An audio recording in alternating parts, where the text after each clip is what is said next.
नमस्कार, कैसे हैं आप? वेरी गुड मॉर्निंग, सुस्वागतम, वेलकम, अभिनंदन। आज आपको एक मज़ेदार कहानी सुनाती हूँ श्री कृष्ण भगवान और अर्जुन की। एक बार श्री कृष्ण भगवान और अर्जुन घूमने के लिए गए। रास्ते में उन्हें एक बूढ़ा ब्राह्मण भिक्षा मांगते हुए देखा।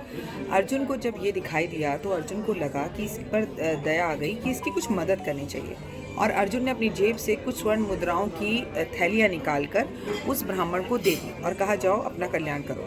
ब्राह्मण वो मुद्राएं लेकर जा रहा था। रास्ते में उसे एक लुटेरा दिखा और लुटेरे ने ब्राह्मण से सारी की सारी मुद्राएं ले ली, और ब्राह्मण अपनी किस्मत को कोसता हुआ घर पहुंचा और फिर भूखा ही सो गया। जब वो घर पहुंचा तो अगले दिन फिर से भिक्षा मांगने लगा। जब फिर से श्री कृष्ण भगवान और अर्जुन घूमने के लिए निकले तो उन्हें फिर से वो ब्राह्मण भीख मांगता हुआ दिखा। अर्जुन को गुस्सा भी आया और उसने इच्छा व्रत पूछा कि तुम ऐसा क्यों कर रहे हो? कल ही तो तुम्हें मैंने स्वर्ण मुद्राएं दी थी। उसने सारा विधान बताया।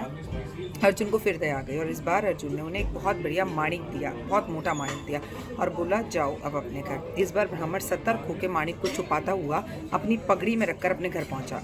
लेकिन इतनी कीमती चीज़ रखने की जगह उसके घर में तो कहीं नहीं थी। तो उसे एक पुराना मटका दिखा। उसने जाकर वो माणिक उस मटके के अंदर डाल दिया और आराम से जाके सो गया। उसे नींद आ गई। थोड़ी देर बाद ब्राह्मण की पत्नी नहर पर पानी लेने के लिए गई। जब वो पानी लेने गई तो उसका मटका फूट गया। वो वापस घर आई। उसने सोचा, घर में जो ऊपर टूटा फूटा मटका पड़ा है उसे ले आती हूँ। वो मटके से जैसे ही पानी भरने लग गई, माणिक नदी के अंदर गिर गया। और वो घर पहुंची तो ब्राह्मण ने पूछा, ये मटका कहाँ गया, किसने उठाया? तो उसने बोला, मैं नहर पर गई थी। वो अपनी किस्मत को रोने लगा और सर पीटने लगा। इसके बाद वो अगले दिन फिर भिक्षा मांगने लगा। इस बार अर्जुन और कृष्ण उसे फिर मिले। कृष्ण ने कहा, ये सब किस्मत की माया है, अब तुम देखो मेरी दया।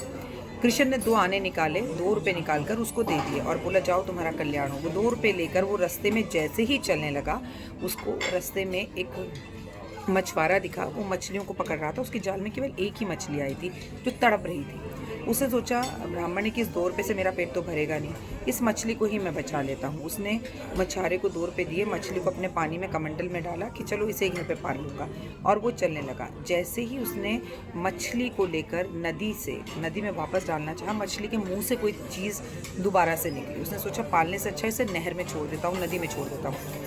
तो वो वही माणिक था जो उसे अर्जुन ने दिया था। तो वो ज़ोरों से चिल्लाने लगा, मिल गया मिल गया मिल गया। वहीं पास में बैठा हुआ चोर ये सब बातें सुन रहा था, जो उसके सोने की मुद्राएं चोरी कर कर लेके गया था।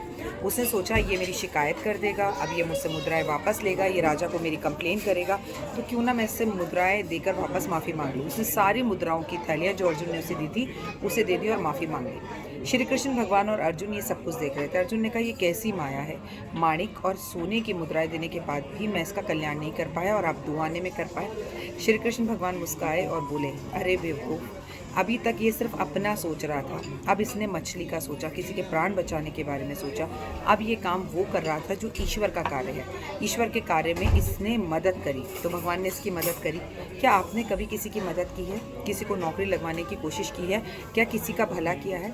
अगर आप किसी का भला करेंगे तो आपका भला ज़रूर होगा, क्योंकि भला का उल्टा लाभ होता है। कहानी आपको कैसी लगी ज़रूर बताइएगा और कमेंट्स में जय माता दी लिखिएगा। जय माता दी।